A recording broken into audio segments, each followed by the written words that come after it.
¿Alguna vez sentiste que el amor de tu familia tenía un precio? Yo lo viví. A mi propia hija, la sangre de mi sangre, me echó del chat familiar. Y lo que ella no sabía es que mientras ella me bloqueaba, yo estaba haciendo algo que cambiaría su vida para siempre. Esta no es solo la historia de una madre, sino la de una mujer que aprendió que la herencia más valiosa no es la que se deja, sino la que se vive. Imaginen que el grupo de WhatsApp de su familia, ese rincón de amor y recuerdos, se convierte en un campo de batalla de intereses. Eso fue lo que me pasó. Un simple bloqueo fue el detonante de la decisión más difícil de mi vida, una que mi hija nunca se esperó. Ella pensaba que había ganado una batalla, sin saber que acababa de perder la guerra. Hoy voy a contarte cómo un simple clic cambió mi testamento y cómo tú puedes evitar que el dinero destruya tu familia en cada segundo cuenta. Si pasas por alto la lección de esta historia, corres el riesgo de cargar con el dolor de una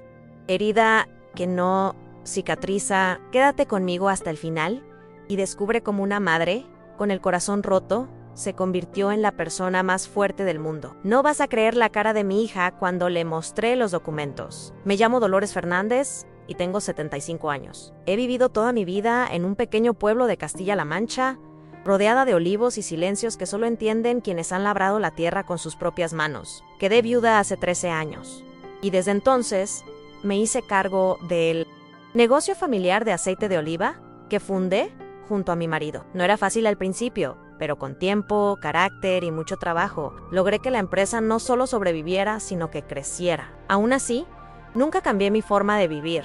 Sigo cocinando con leña, usando la misma radio vieja para escuchar las noticias y recogiendo aceitunas cuando empieza el frío. Me aferro a lo esencial, a lo que me hace sentir viva. Mis hijos, en cambio, eligieron otros caminos. Elena Lamayo R. siempre ha tenido una mirada afilada para el dinero. Desde joven decía que el campo era una trampa para pobres, que aspiraba a algo más. Javier, el pequeño, es más reservado. Se fue a vivir a la ciudad con su pareja y aunque no viene seguido, siempre ha sido respetuoso. Pero entre ellos dos, algo se quebró con los años. Y yo como madre intentaba tender puentes, incluso cuando sabía que solo caminaban por ellos para obtener algo. Fue por eso que con ayuda de mi nieta Lucía, creé un grupo de WhatsApp. Familia Fernández. Pensé que ahí podríamos volver a encontrarnos aunque sea en mensajes. Al principio fue bonito. Compartía fotos de la finca, videos de Lucía montando el burro y hasta recetas de conservas que nadie pedía, pero yo enviaba con cariño. Sin embargo, todo cambió hace un año cuando Elena empezó a hacer preguntas incómodas. Mamá, ¿ya hiciste el testamento? ¿Estás segura de que sabes lo que estás haciendo con la empresa? ¿No deberías ir dejando las cosas claras antes de que sea tarde? Notaba en sus palabras una prisa que no venía del amor, sino de la impaciencia por asegurar su parte. Javier a veces respondía con silencio, otras con evasiva, pero nunca la frenó.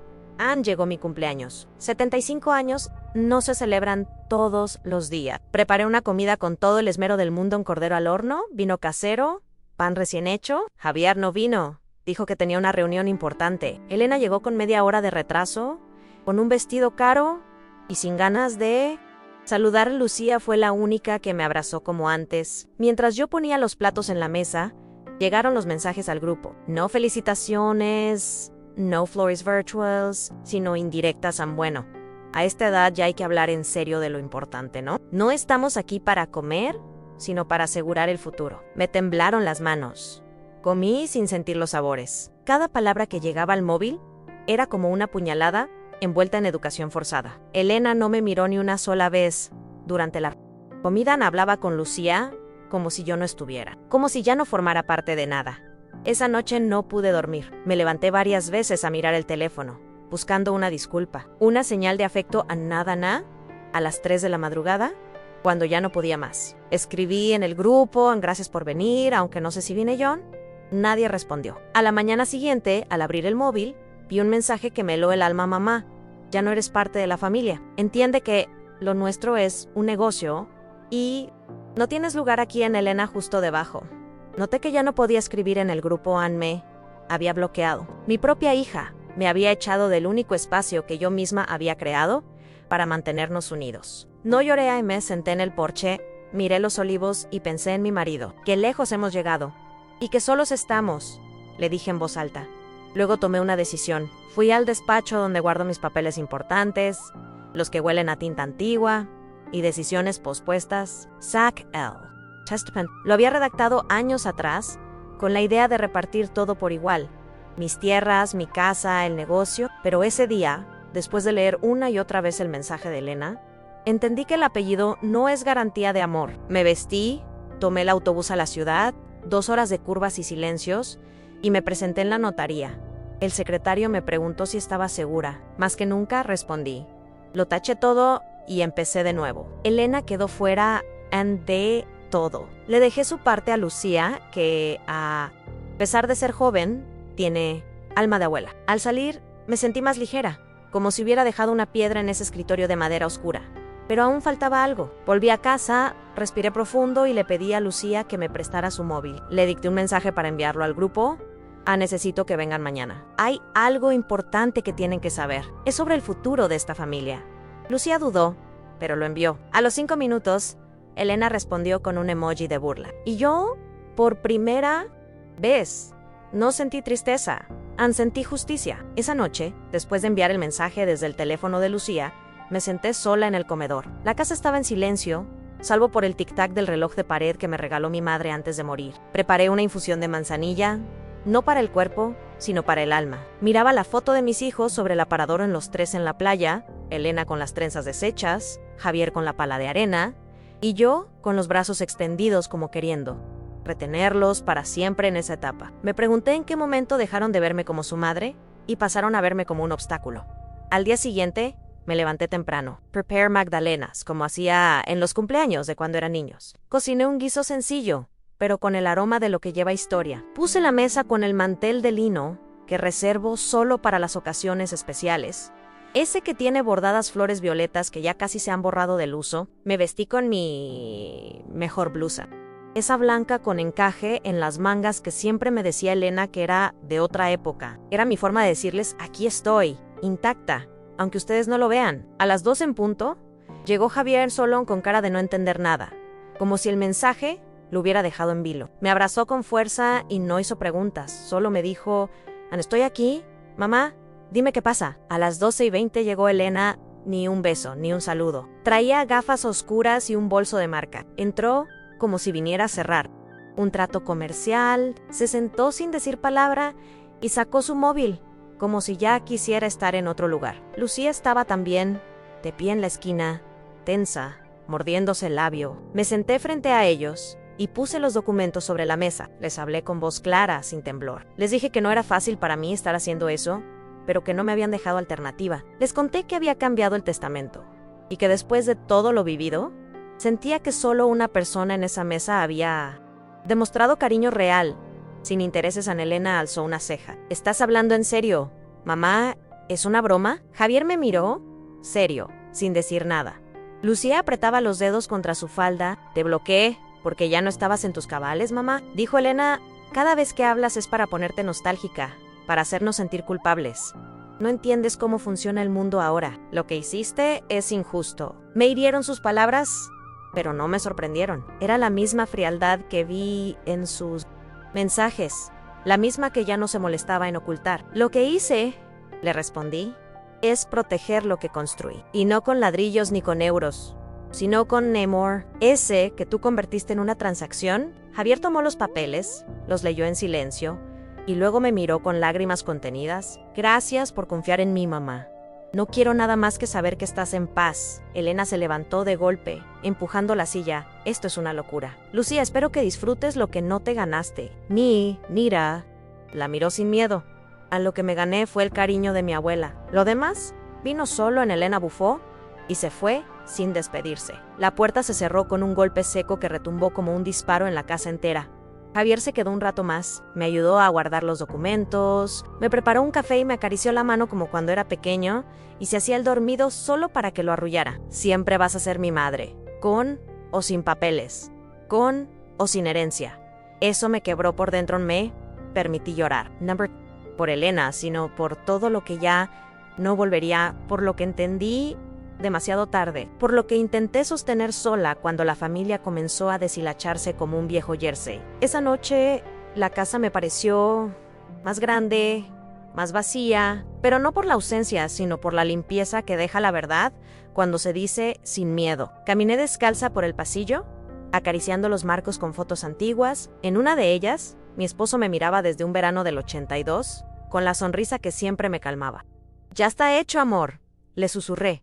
«Ya no me duele». Me metí a la cama con el corazón dolido, sí, pero tranquilo. Porque a veces una madre también tiene que aprender a soltar. Al día siguiente, el grupo de WhatsApp seguía activo, aunque yo ya no podía leerlo desde mi teléfono. Lucía, contacto, me iba contando algunas cosas, solo si yo lo pedía. Me dijo que Elena había mandado varios mensajes despectivos Berlando's Do Me Show, como ella lo llamó, y que incluso había sugerido impugnar el testamento. No me sorprendía. Lo que sí me dolió fue que algunos primos y tías le rieron las gracias, como si desheredarme fuera una anécdota para compartir entre risas. No respondí, solo me limité a silenciar en mi interior esa parte de la familia. Decidí enfocarme en lo mío. Volví a levantarme temprano para regar los olivos, para revisar las cuentas de la cooperativa, para cocinar en silencio lo que me gustaba, pero ya no era lo mismo. Sentía una mezcla de alivio y soledad. A veces, cuando me sentaba en la galería a mirar los campos, me preguntaba si había hecho bien, si no habría otra manera de enseñar a Elena el valor del afecto, sin necesidad de usar los bienes como castigo, pero luego recordaba sus palabras, su desprecio, su emoji, y entendía que no había sido castigo few unlimited. Esa semana, Javier vino cada 2 días. Me traía pan del bueno, flores silvestres que cortaba por el camino, y alguna revista antigua que sabía que me gustaba. Me hablaba poco, pero su presencia era un bálsamo. «Lo que hiciste fue valiente, mamá», me dijo un día mientras podaba una rama caída. No sé si yo me habría animado. Yo tampoco lo sabían. Le acaricié el hombro sin decir nada. A veces, el cariño se transmite mejor sin palabras. Una tarde, me llamó una vecina. Me dijo que Elena había estado en el pueblo, preguntando por mí, que había ido hasta la notaría intentando ver el Nuevo Testamento y que cuando no la dejaron, montó un escándalo. Me la imagine, con su bolso de marca y sus uñas perfectas, gritando entre papeles que no entendía, buscando revertir lo irreversible. No me dio pena, me dio lástima, porque en su mirada nunca estuvo la familia, solo la ambición. Pasaron los días y con ellos vino la calma. En el grupo familiar, Lucía me contó que algunos empezaron a cuestionar a Elena en que su actitud estaba haciendo que los demás se replantearan cosas. Incluso una prima mía, que nunca me había dirigido un mensaje directo, le escribió a Lucía para decirle que me admiraba por haber tenido el coraje de actuar en eso. Me sorprendió. No esperaba apoyo ni comprensión, pero a veces, la verdad, aunque llegue tarde, encuentra eco. Una mañana recibí una carta, escrita a mano, con una letra que conocía desde que era pequeña. Era de Elena en 3 páginas dobladas con precisión, sin perfumes ni adornos. Comenzaba así: mamá, no espero que me perdones, pero necesito decirte algunas cosas. Leí cada línea con el corazón latiendo en la garganta. No pedía herencia. No pedía voto. Atrasan solo contaba cosas, que había tenido miedo, que no sabía cómo lidiar con el cariño cuando se sentía insuficiente, que confundió amor con control, que había perdido más que una firma. Había perdido el derecho a llamarme madre con la cabeza alta. Lloré como no lloraba desde que murió mi esposo, no porque quisiera correr a abrazarla, sino porque entendí que algo en ella había empezado a romperse por dentro. Y a veces, para construir, primero hay que romper. Doblé la carta y la guardé en la caja donde están mis recuerdos más importantes. No le respondí de inmediato. Quise dejar que esas palabras reposaran, que no se volvieran parte de una reacción, sino de una reflexión. Esa noche, mientras cenaba sola, volví a mirar la foto de mis hijos, la misma de siempre, en la playa. Y por primera vez en muchos años, no sentí dolor, sentí paz, porque más allá de los testamentos, los mensajes y las disputas, había algo que nadie podía arrebatarme: el amor con el que los crié. Sí, alguna vez volví a Elena. No sería por lo que había perdido, sino por lo que había aprendido.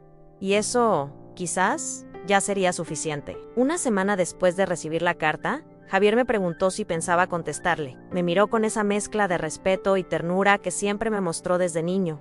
Le dije que aún no lo sabía, que había heridas que cicatrizan solas, pero otras necesitan ser desinfectadas con tiempo y silencio.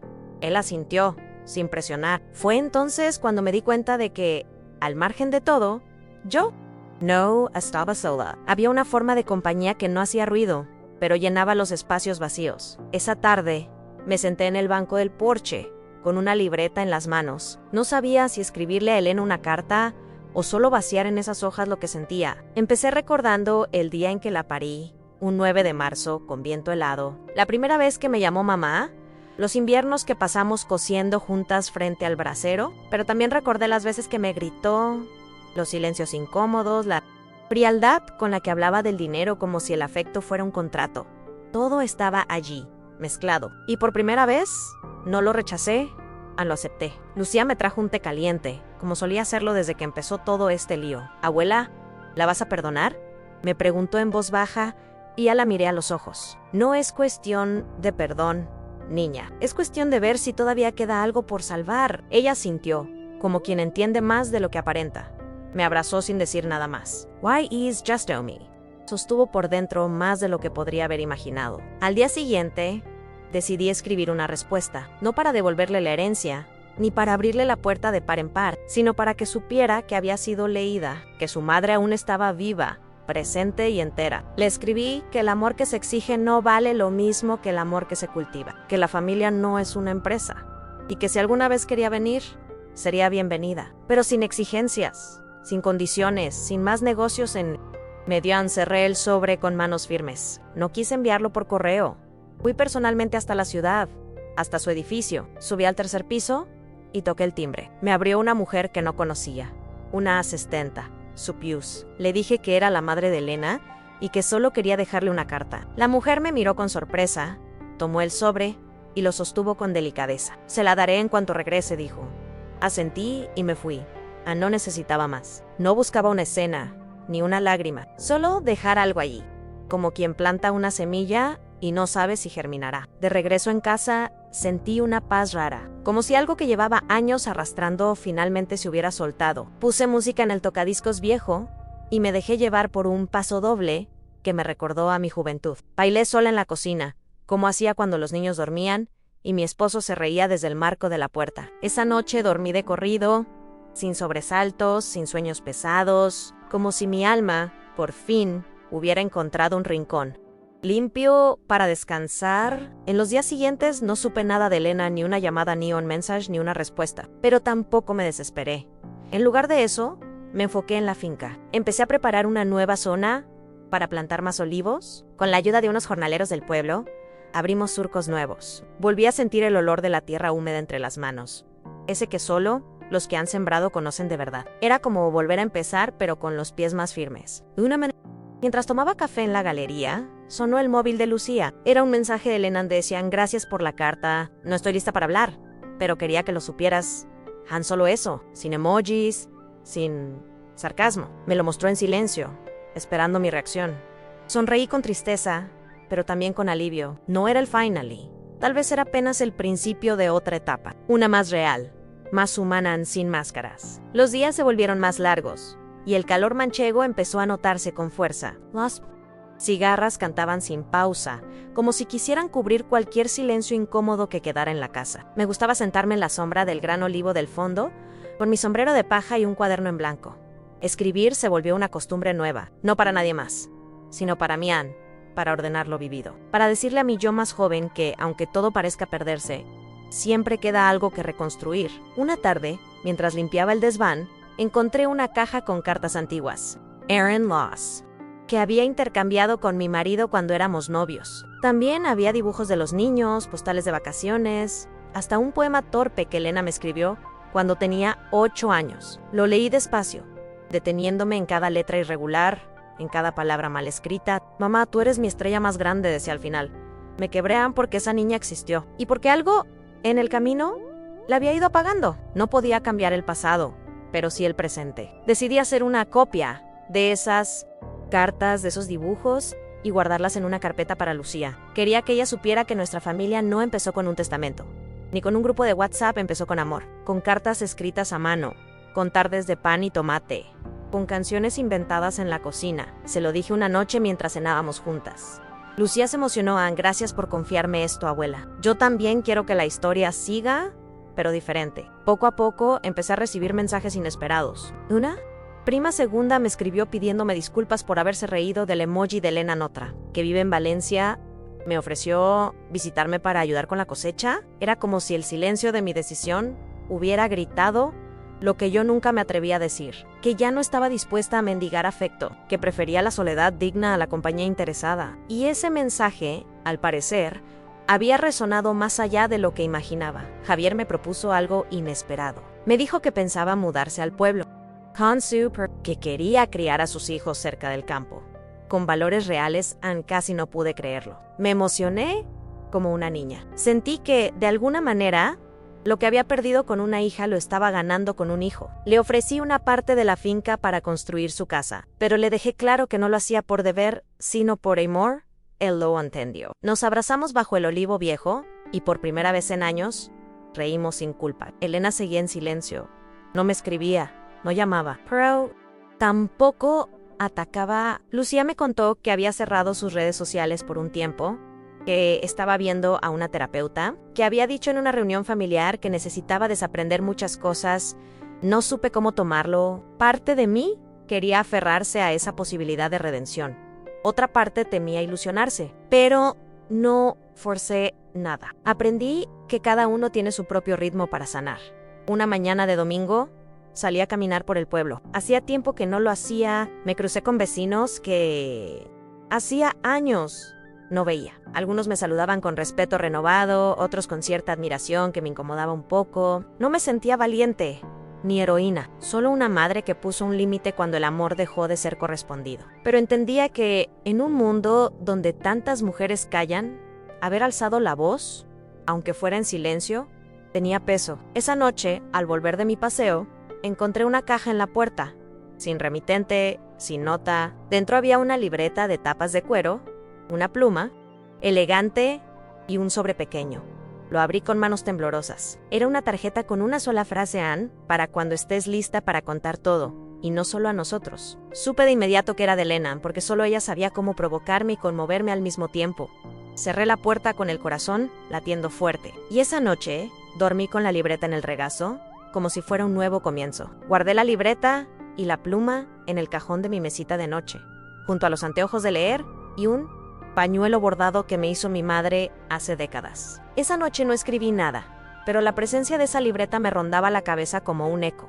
Era una invitación, un intento de redención, o tal vez una provocación disfrazada de gesto amable. No sabía cómo interpretarlo. Lo único claro era que Elena aún pensaba en mí, aunque fuera desde la distancia. Al día siguiente, Lucía me pidió si podía invitar a un par de amigas a la finca. Querían ver cómo era el proceso de recolección y prensado de las aceitunas. Acepté encantada. Me gusta cuando los jóvenes se interesan por lo que nosotros construimos con tanto esfuerzo. Les mostré todo, Ann, desde los olivos hasta la antigua prensa de hierro que todavía usamos cuando la cosecha es pequeña. Una de las chicas, al final de la visita, me dijo, ojalá todas las abuelas fueran como usted.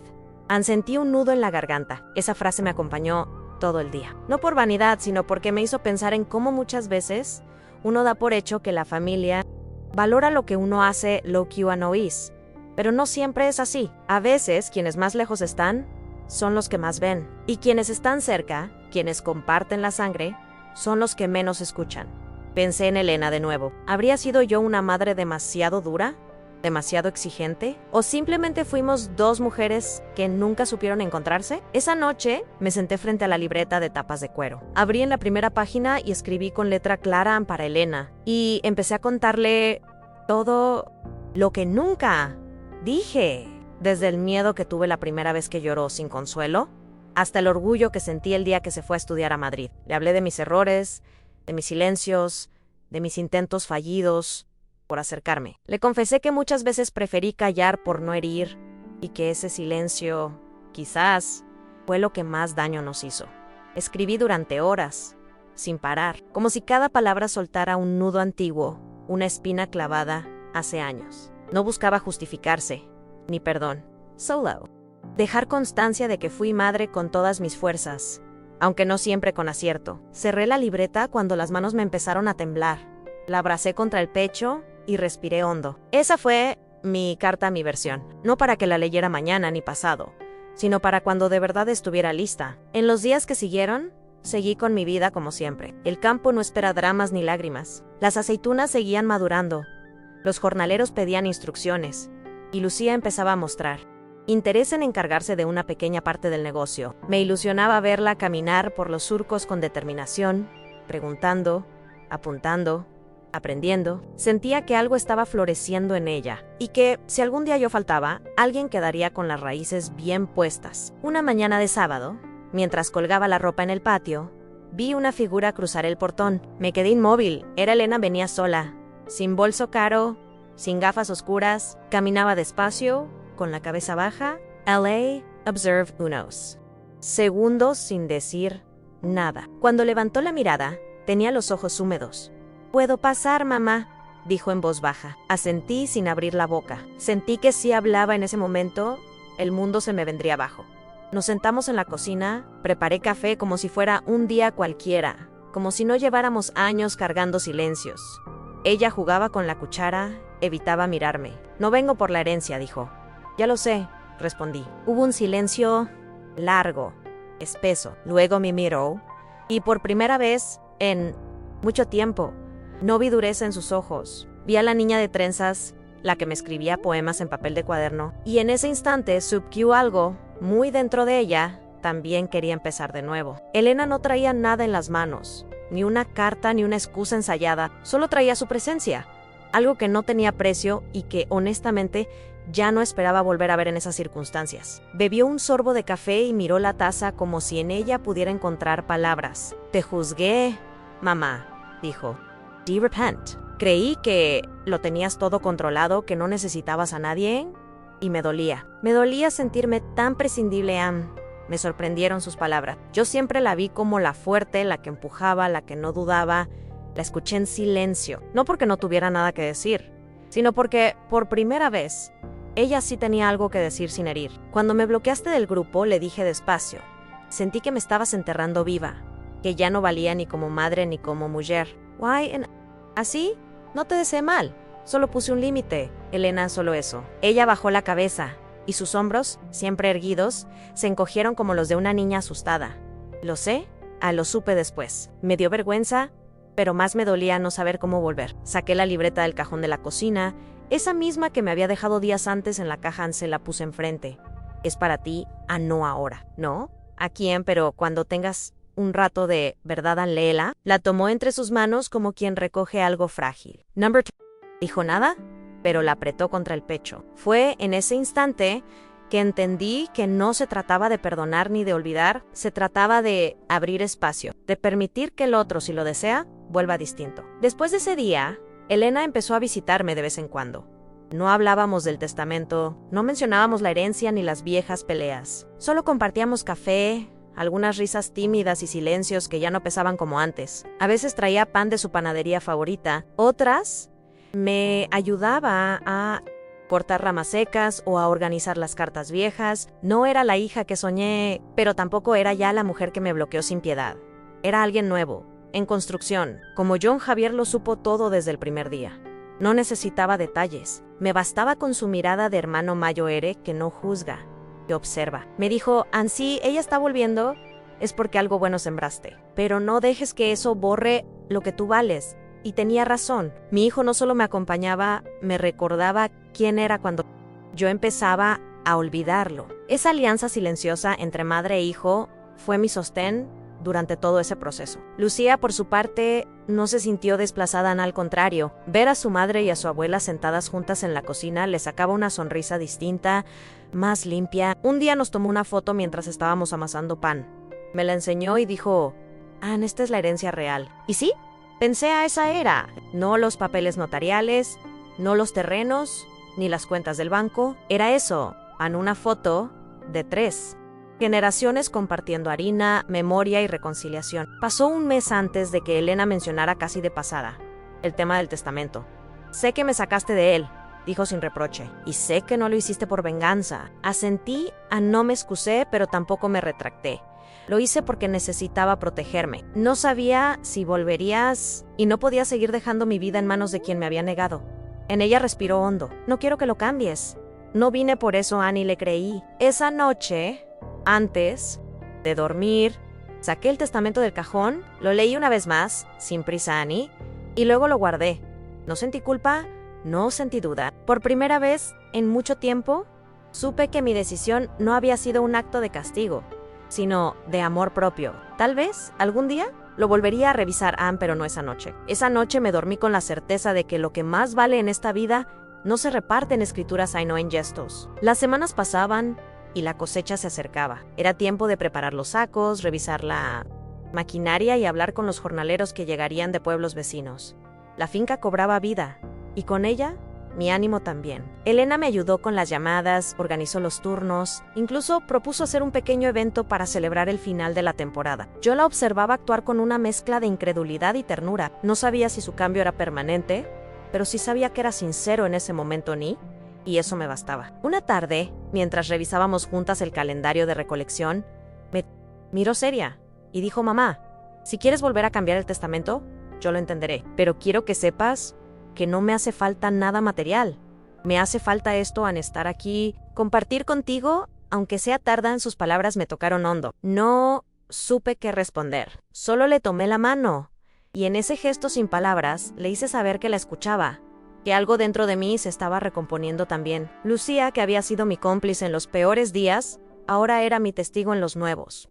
Domingo nos sentamos las tres a preparar pisto, como lo hacía mi madre. Era un ritual antiguo, con pasos que ninguna receta escrita podría enseñar. Entre risas, aceite caliente y tomates frescos, sentí por un instante que el tiempo se había detenido. Que el pasado, por un segundo, nos perdonaba, y que el presente, imperfecto, frágil, pero verdadero, nos ofrecía una tregua. La noticia del reencuentro llegó al resto de la familia. Algunos la recibieron con alegría, otros con cinismo. Mensajes llenos de dobles sentidos. Qué bueno que las cosas vuelvan a su lugar. Menos mal que se arregló el asunto del testamento. No respondía ninguno. Había aprendido que no todo comentario merece energía, que muchas veces el silencio no es rendición, sino protección. Solo quienes habían estado ahí sabían lo que costaba reconstruir lo roto. Una tarde, Javier me pidió hablar a solas. Nos sentamos bajo el olivo mayo ere, ese que todos en la familia llaman el abuelo. Me dijo que estaba orgulloso de mí, pero que también tenía miedo. No quiero que te vuelvan a herir, mamá. Ni tú ni Lucía merecen pasar por lo mismo otra vez. Lo abracé fuerte. Lo sé, hijo, pero también sé que uno no puede vivir a medias para no equivocarse. Si Elena vuelve a fallar, esta vez me va a encontrar entera, no vacía. Los jornaleros comenzaron a llegar y la finca se llenó de voces, de risas, de botas manchadas de tierra. Cada año la recolección me recordaba que la vida, como la aceituna, también se prensa para sacar lo mejor. Elena trabajaba codo a codo con todos, sin maquillaje, con ropa sencilla, riendo con los demás. Algunos ni siquiera la reconocieron. Y eso, en el fondo, era también una forma de empezar de cero. No como hija de Dolores, sino como una mujer dispuesta a aprender desde el barro. El día que terminamos la cosecha, hicimos una comida grande en el patio. Asamos cordero, abrimos vino y pusimos música en el tocadiscos viejo. Bailamos pasodobles, tangos, incluso alguna copla que traía recuerdos de juventud. Elena se animó a cantar un estribillo que mi esposo adoraba. Me costó contener las lágrimas, no por lo que fue, sino por lo que, contra todo pronóstico, estaba siendo ahora la Weibriller sin artificios. Y sentí que, aunque el camino había sido largo, la semilla finalmente estaba germinando. Esa noche, mientras todos dormían y la casa estaba en silencio, me senté a solas en la cocina. Saqué la libreta de tapas de cuero y la volví a leer, página por página. Cambié nada, no taché ni una línea. Pero al final, añadí una nota. Solo una phrase. Gracias por volver, aunque haya sido tarde. A veces, las madres también necesitamos que nos abracen primero. Encerré la libreta y la dejé sobre la mesa. Mañana la dejaría en su habitación. No esperaba respuesta. Solo quería que supiera que lo sabía Q lo esencia. La mañana siguiente fue extrañamente luminosa. El cielo estaba despejado y una brisa suave movía las cortinas de la cocina mientras yo preparaba el café. Dejé la libreta sobre la cama de Elena sin decir nada. Ella aún dormía, envuelta en una manta de cuadros que le tejí cuando tenía 20 años. Al verla ahí, tan tranquila, recordé cuando venía corriendo de la escuela, para contarme sus pequeñas tragedias infantiles, me pregunté si aún quedaba algo de esa niña en ella. O tal vez ahora era una nueva mujer, y yo tenía que aprender a conocerla desde otro lugar. Durante el desayuno, no dijo una palabra sobre la libreta, pero me miró de una forma distinta, con una suavidad que ya no recordaba en su rostro. Me ayudó a lavar los platos, puso orden en la despensa y luego salió al patio para cuidar el huerto con Lucía. No necesitábamos hablar, el gesto bastaba. A veces, la reconciliación no llega con discursos ni promesas, sino con acciones pequeñas, repetidas, constantes, y eso era lo que más valoraba ahora. Javier llegó por la tarde con su pareja y me propuso organizar una comida familiar con los pocos que realmente seguían cerca. No para hacer un anuncio ni para celebrar algo en concreto, sino simplemente para compartir andudé al principio. Tenía miedo de exponer la paz que habíamos logrado, pero luego entendí que esconderla tampoco era justo. Acepté, preparé una lista de platos, fui al mercado, cociné con la ilusión de alguien que quiere que todo salga bien, aunque sepa que no todo está bajo control. El día de la comida, la casa se llenó de voces conocidas, de pasos familiares, de abrazos torpes entre primos que hacía años no sé. Veían Elena se encargó de atender a todos, como si quisiera demostrar, sin decirlo, que estaba presente, que había cambiado. Nadie mencionó el testamento, nadie sacó a relucir las viejas heridas. Y eso, paradójicamente, fue el mayo eres signo de respeto. Fue como si todos entendieran, por fin, que lo esencial no estaba en los papeles, sino en estar ahí. Lucía tomó fotos con su cámara antigua, esa de rollo que requiere paciencia. Me pidió que posara con cada uno de los que vinieron. Pro la última. Foto la pidió ella en las 3, de nuevo en la cocina. 3 generaciones con delantal, cuchara de madera y olor a ajo frito. Sonreímos sin forzar, y por un momento sentí que el tiempo me devolvía algo que pensé perdido para siempre. No era la familia perfecta, pero era la nuestra, con sus quiebres, con sus costuras, con su historia entera. Esa noche, mientras lavaba los últimos platos, Elena se acercó y me preguntó si podía quedarse unos días más. Quiero ayudar con la próxima fase del aceite y, además, me hace bien estar aquí, sentí, sin preguntar más. Le preparé el cuarto de invitados, aunque sabía que terminaría durmiendo en el sofá de la sala, viendo películas antiguas como solíamos hacer. Verla ahí, descalza, con el pelo recogido y una manta sobre las piernas.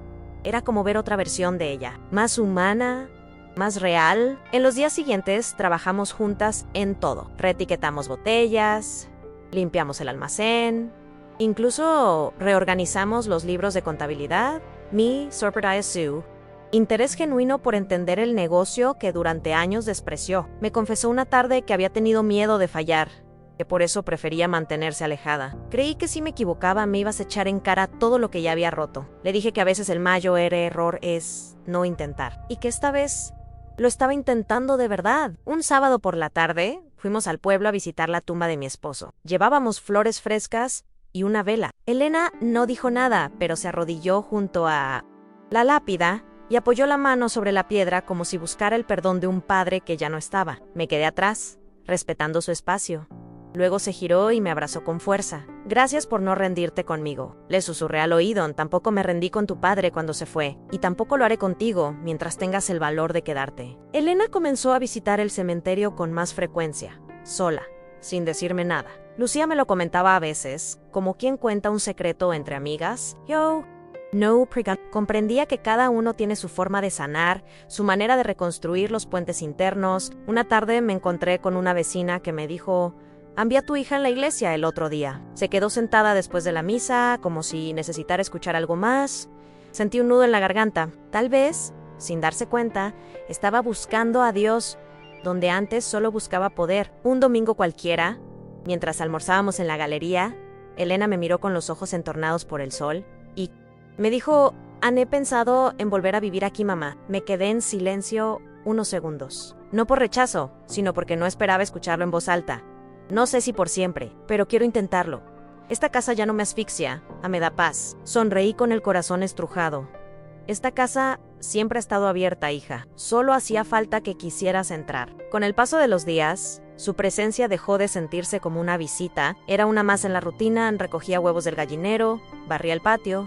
Acompañaba a Lucía al mercado. Hasta los perros del vecino, que antes le ladraban como a extraña, ahora movían la cola cuando la veían cruzar. El pueblo lento pero sabio, empezaba a aceptarla de nuevo y ella lo sentía. Había menos rigidez en su andar, menos dureza en su voz, como si, al despojarse del ruido de la ciudad, pudiera por fin escuchar su propia alma. Una mañana, mientras cosechábamos higos del árbol del fondo, Elena me preguntó si aún conservaba la primera receta que me enseñó mi madre Nessa del gazpacho con pan viejo y vinagre fuerte. Me sorprendió su memoria. La busqué entre mis papeles amarillentos y se la mostré. La copió a mano en una libreta suya, con una caligrafía lenta, como si quisiera atrapar cada palabra en la piel del papel.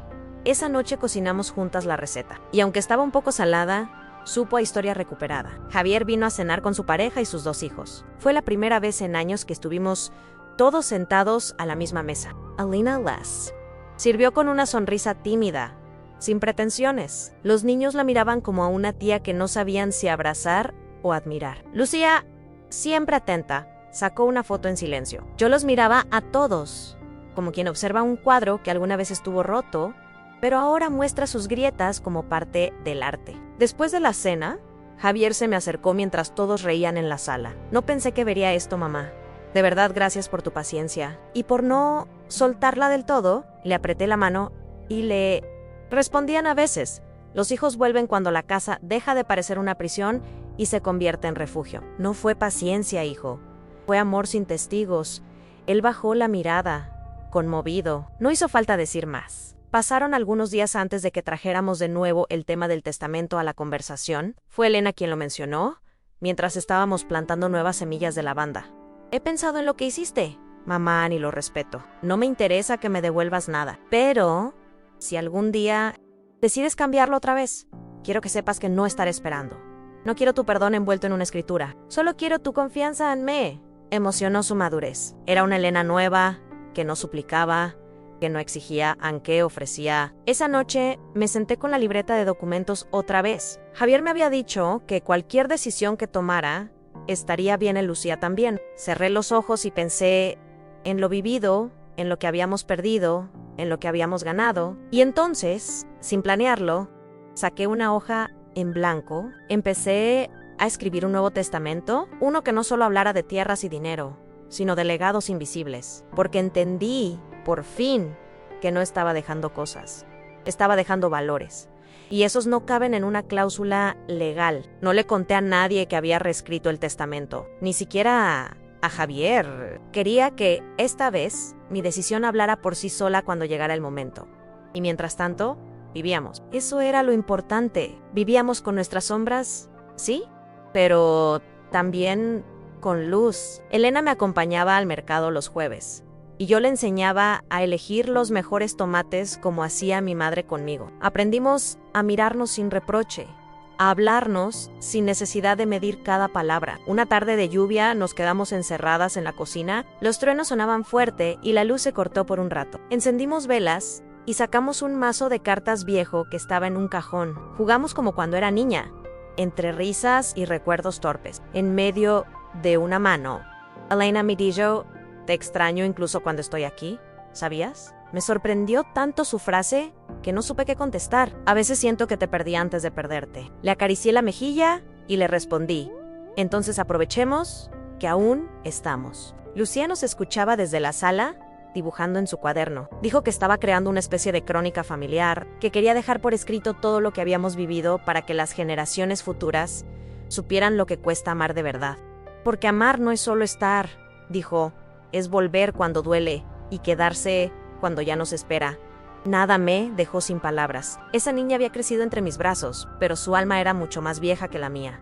Javier también encontró su lugar, ayudaba cada vez más con las tareas del campo, y su pareja estaba considerando abrir una pequeña tienda de productos locales en el pueblo mí.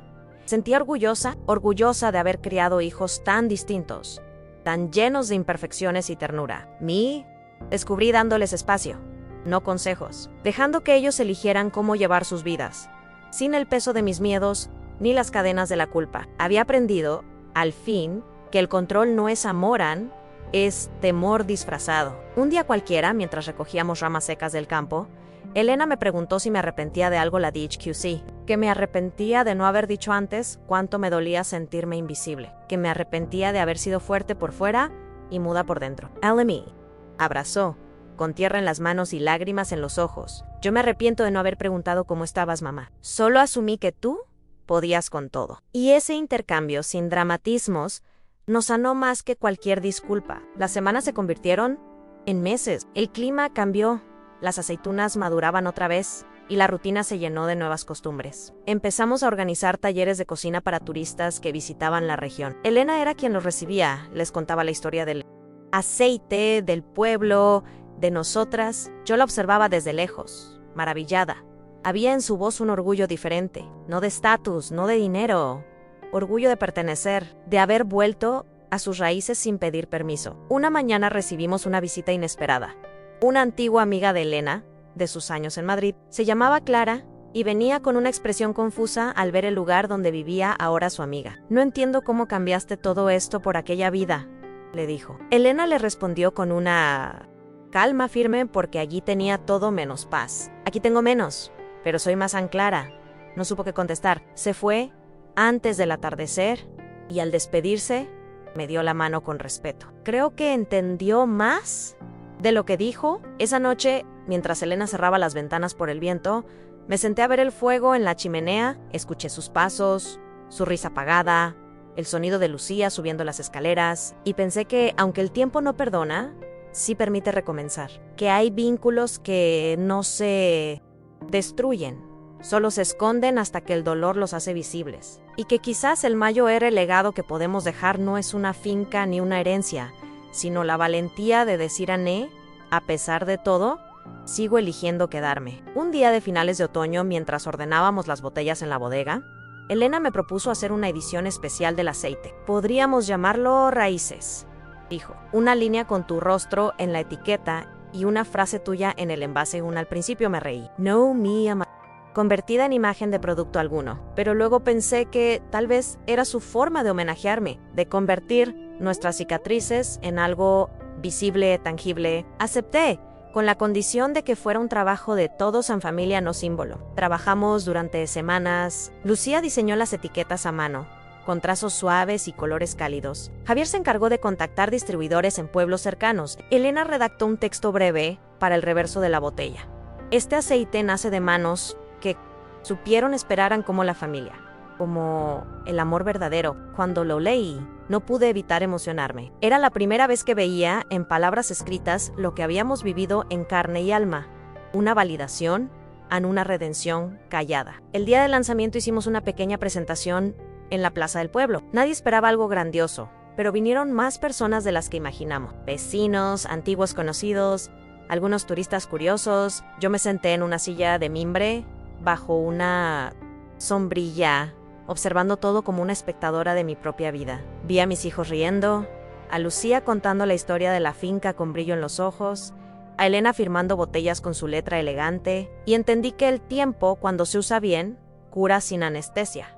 Después del evento, una mujer se me acercó. Tenía el cabello canoso y una mirada serena. Usted no me conoce, pero yo fui amiga de su marido cuando éramos jóvenes. Quiero que sepa que él estaría muy orgulloso de usted. Mi helada unos segundos, le agradecí con la voz quebrada. No por lo que dijo, sino porque fue como...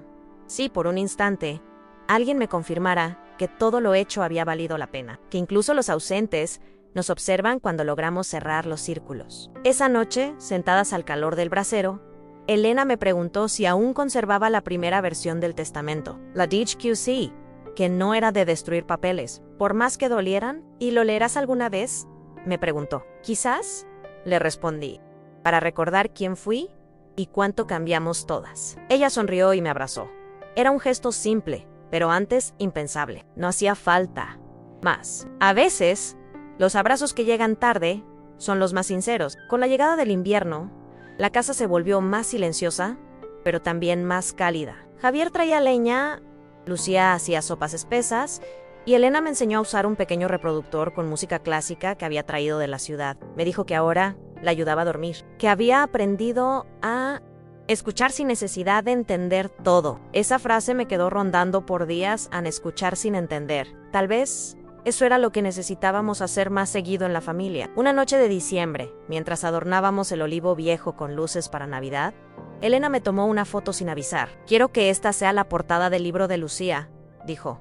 Me reí, sin creerlo del todo. Pero al día siguiente, Lucía me mostró el borrador de su crónica en más de 100 páginas con relatos, diálogos reconstruidos, fotos, reflexiones. «¿Esto es para cuando yo ya no esté?», me dijo. «Y para cuando ustedes también quieran recordar que sí se puede sanar». Me sentí pequeña y enorme al mismo tiempo. Ver nuestras vidas impresas, con tanto amor y sin filtros, era como mirarse al espejo sin miedo. Pensé en todo lo que habíamos callado, perdido, luchado y también en lo que habíamos rescatado. Porque no todo final es pérdida. A veces es comienzo disfrazado, y nosotros con nuestras heridas abiertas y nuestras manos llenas de barro, habíamos elegido comenzar otra vez juntos en Nochebuena. La mesa volvió a llenarse como cuando mis hijos eran pequeños. Javier trajo un cordero al horno. Elena preparó una ensalada manchega como las que hacía mi madre, y Lucía decoró cada rincón con ramas de romero y lazos hechos a mano. No hubo lujos, pero sí algo que hacía años no sentíamos en calidez compartida. Incluso los vecinos más distantes pasaron a saludar. La finca ya no era solo mi casa, era un punto de encuentro a una raíz que había vuelto a dar frutos. Después de la cena, mientras brindábamos con licor de almendra, Javier se levantó con una hoja en la mano. «No quiero ponerme solemne», dijo, «pero escribí unas palabras para esta noche». Todos calamos. Era breve, sincero, hermoso. Agradeció por el reencuentro, por las segundas oportunidades, por el coraje de nuestra madre. Cuando terminó, me besó la frente. Y por primera vez, vi a Lucía llorar en silencio, no de tristeza, sino de gratitud, porque había presenciado la reconstrucción de una familia desde dentro. Elena, sin pedir permiso, se levantó también. «Yo no escribí nada», dijo, «porque todo lo que tenía que decir ya lo viví con ustedes este año. Solo quiero prometer que no me iré más sin despedirme. Que si alguna vez me alejo será para Resper, no para romper. Y que los amo, aunque lo haya dicho tarde». Nos abrazamos los cuatro. No hubo música ni fuegos artificiales, solo el crujido de la leña, el calor del brasero y el rumor sereno de los que han aprendido a vivir sin miedo al pasado. En los días siguientes, el ambiente se volvió más tranquilo. Las fiestas navideñas dejaron una sensación de cierre, de etapa cumplida. Javier regresó a la ciudad por unos días, pero dejó una carta para Lucía donde le hablaba del futuro, de cómo ella sería la próxima en cuidar las raíces. Elena y yo retomamos la rutina, sin prisa, sin peso, como si finalmente hubiéramos aprendido a convivir sin esperar demasiado y sin darnos tan poco. En una tarde gris de enero, recibí una carta del notario. Era solo una actualización de papeles, una formalidad, pero al verla, algo dentro de mí se removió. Me senté con calma, preparé té y le pedí a Elena que me acompañara mientras la leía. «¿Todo bien?», preguntó. «Todo bien», respondí, porque esta vez no había miedo ni dudas. Había claridad, sabía lo que había hecho, lo que había corregido y lo que no volvería a permitir. Y eso me dio una fuerza distinta, tranquila, silenciosa. En los días siguientes terminé de escribir una carta para cada uno. Una para Javier, otra para Lucía y una última para Elena. No era una despedida, era un testimonio. Un relato de lo que vi, sentí y aprendí durante todos esos años. Las guardé en un cajón con la libreta del testamento y les puse fecha para abrir cuando el corazón lo necesite. No antes. Me sentí en paz. Como si al dejar esas palabras allí, algo de mí pudiera descansar sin tener que explicarse más. Una mañana, mientras Elena barría hojas secas del patio, me miró y dijo: «¿Sabes qué? Ya no tengo miedo de no estar a la altura, porque ahora entiendo que no hay una altura. Solo hay amor o su ausencia». Me quedé mirándola, sorprendida por su claridad. «¿Y tú, mamá? Elegiste amarme, incluso cuando no lo merecía». Eso no se olvida», le respondí con una sonrisa serena. «Y tú elegiste quedarte cuando ya no esperábamos que volvieras. En eso tampoco». Esa noche, antes de dormir, me senté a escribir una última frase en mi libreta. «I'll go». Breve, pero definitivo. No heredé hijos perfectos, pero crié seres humanos capaces de volver. Y eso basta. Cerré la tapa con cuidado, como se cierran los libros que ya no necesitan nuevas páginas. El fuego aún crepitaba en la chimenea. Afuera, el viento agitaba los olivos. Guay en mi picho, por fin. No quedaba espacio para el rencor, tan solo gratitud. En febrero, Lucía recibió una invitación para presentar su crónica familiar en una feria de jóvenes escritores en Toledo. Al principio dudó. ¿Le interesaría nuestra historia?, decía, pero Elena y yo la animamos. «Quizás no sea para todos, pero será para alguien que necesita leerla», le dije. Aceptó con nerviosismo, pero también con esa firmeza suave que había heredado sin saber. Preparó su discurso con detalle, eligió fotos y empacó la libreta de tapas de cuero que tanto simbolizaba. El día de la presentación, viajamos juntas en coche. Elena conducía, Lucía iba repasando sus notas, y yo observaba los campos desde la ventanilla, reconociendo cada curva como si fuera una vieja canción. Cuando llegamos, la feria estaba llena de vida, de libros, de gente joven, con ideas que bullían como pan recién horneado. Lucía subió al escenario con voz temblorosa al principio, pero pronto su relato tomó fuerza. Habló de raíces, de heridas, de reconciliación, de mujeres que no gritan, pero tampoco se rinden. Al terminar, el público aplaudió con sinceridad. Varias personas se acercaron a felicitarla, y una señora Mayo Ere le dijo gracias por poner palabras a lo que tantas vivimos en silencio. Yo me quedé sentada, con los ojos húmedos, no por orgullo, sino por alivio, porque nuestra historia ya no era solo nuestra. Se había convertido en algo que podía tocar otros corazones, abrir otras puertas, provocar otras reconciliaciones. Había valido la pena escribir, llorar y volver a empezar. Esa noche, en el hotel, Elena y yo compartimos una habitación. Las camas eran pequeñas, pero el espacio entre nosotras ya no era inmenso como antes. Apagamos la luz y nos quedamos en silencio. Pasaron varios minutos antes de que ella hablara. Gracias por no soltarme, mamá. Yo me habría soltado a mí misma. Y yo, con la voz baja, le dije a Ney veces, el amor es eso. Sostener incluso cuando el otro se cae solo, dormimos sin miedos, como hace décadas no lo hacíamos. De vuelta a la finca, todo parecía igual. Pero no low era. El aire olía distinto, como si cada rincón supiera que habíamos cerrado un ciclo. Javier vino a pasar el fin de semana y le mostré la nueva versión del testamento. Lo leyó con calma. Why I'll terminar. Me abrazó a mejor así, mamá. No se trata de castigos ni premios. Se trata de que estés tranquila. Elena no preguntó por su parte. Solo sonrió cuando la vi observando desde la ventana, como quien ya no necesita controlar. Lucía siguió escribiendo. Ahora trabaja en un segundo libro, esta vez más general, sobre mujeres de su generación y la herencia emocional que reciben. A veces me lee fragmentos mientras cocino. A veces me pregunta cosas sobre mi infancia, sobre mi madre, sobre lo que sentí cuando quedé viuda. Why yo le cuento. Sign Adorn. Con esa verdad sencilla que solo se aprende cuando ya no se teme decepcionar. Una tarde de primavera, reuní a todos en el patio. Preparé una comida sencilla, con pan casero, queso curado y aceitunas de la última cosecha. Les entregué a cada uno una copia del testamento final, pero también algo más, en una carta personal escrita a mano. Una para Elena, una para Javier, una para Lucía. Léanlas cuando estén solos. Les pedí, y no me respondan solo, guárdenlas. Quería que cada uno tuviera algo mío, íntimo, sincero, sin expectativas. Esa noche, mientras el cielo se teñía de naranja y las sombras se alargaban sobre la tierra, me senté a ver mis olivos. El viento susurraba entre las ramas, como lo hacía cuando era niña en mí.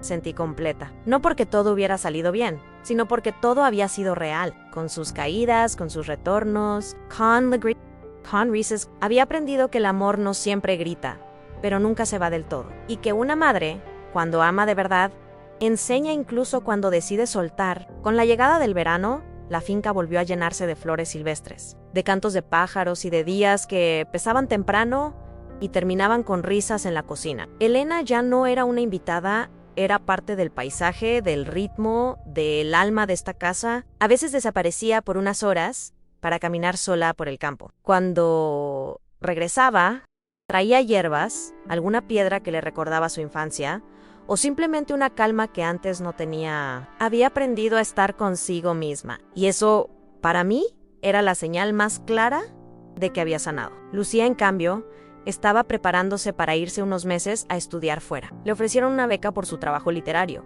y aunque le costaba separarse de la finca, sabía que era el paso correcto.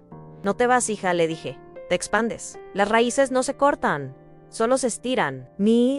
Con la fuerza de quien aún necesita un poco más de infancia antes de volar. Me pidió llevar una botella de aceite raíces y una copia de la libreta de tapas de cuero, para que no me olvide de dónde vengo.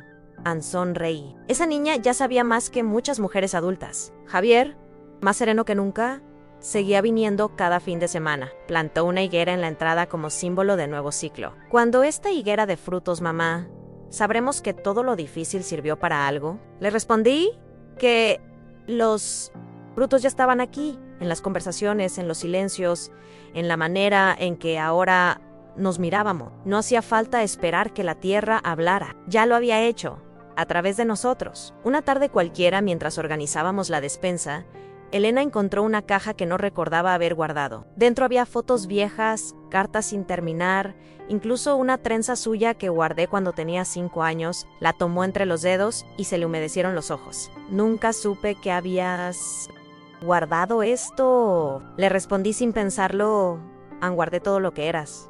Incluso cuando tú ya no lo veías. Se acercó, me abrazó y con voz quebrada dijo, gracias por sostenerme, incluso cuando no merecía ni una palabra. Poco a poco, comencé a delegar tareas. No por cansancio, sino por sabiduría. Le enseñé a Elena a leer los ciclos de la tierra. A Lucía le mostré cómo se embotella con precisión. A Javier le entregué las llaves del granero. Es el lugar simbólico donde guardamos lo más valioso. No, me. Sentía vacía al soltar mí, sentía plena. Porque entendí que el legado no es lo que se deja, sino lo que se comparte a tiempo. Y ese tiempo, al fin, había llegado. Un domingo por la tarde, me senté sola en la galería, con una copa de vino y la libreta de tapas de cuero. Leí los primeros párrafos que escribí hace casi un año. Me sorprendió la mujer que los había escrito. Dolida, firme, pero aún con miedo. Hoy ya no sentía ese miedo. Sentía respeto por esa versión de mí misma y orgullo por haberme permitido cambiar. Cerré la libreta y escribí la última frase. Aquí termina lo escrito, lo vivido continúa. La campana de la entrada sonó. Era Elena, con el cabello recogido y las manos manchadas de tierra. ¿Cenamos juntas?, preguntó Ana. Sentí. Caminamos de vuelta a la cocina sin apuro. Encendimos la luz, sacamos pan, queso y aceitunas. Nos sentamos frente a frente, sin prisa, como si el tiempo ya no nos persiguiera. Y entonces supe que no necesitaba más certezas, que lo que habíamos vivido ese año no necesitaba adornos, solo espacio para florecer. Hoy escribo estas líneas por si algún día alguien las encuentra y necesita creer que sí se puede volver, que incluso después del rechazo, del orgullo, del silencio, el amor puede abrirse paso. No fue fácil, no fue rápido, pero fue real. Y eso, en esta vida, es suficiente. Si tú que lees esto has sido hija, madre o nieta, espero que no sueltes del todo. A veces, lo que se rompe puede reconstruirse, solo hace falta que una de las dos decida. Quedarse a veces no hace falta que todo se arregle de golpe. A veces basta con que alguien dé el primer paso, con que una puerta se quede entreabierta. Esta historia no va de finales felices, sino de decisiones valientes y silenciosas que cambian el rumbo de una vida. Si alguna vez sentiste que ya era tarde para hablar, para volver, para perdonar, o si alguna vez esperaste del otro algo que no llegaba, entonces sabes lo que se siente. Y tal vez, como yo, te diste cuenta de que a veces el amor no se dice en se demuestra con tiempo, con presencia, con pequeños gestos que sanan. Me encantaría saber si alguna parte de esta historia te tocó de cerca. ¿Has vivido algo parecido? ¿También aprendiste a soltar sin dejar de amar? Si sentís que esto puede ayudar a alguien más, compártelo. A veces una historia así llega justo cuando alguien más necesita volver a intentarlo. Y si quieres acompañarme en otras historias reales como esta, quédate cerca. Lo que más cura, muchas veces, no es la respuesta, sino sabernos acompañados.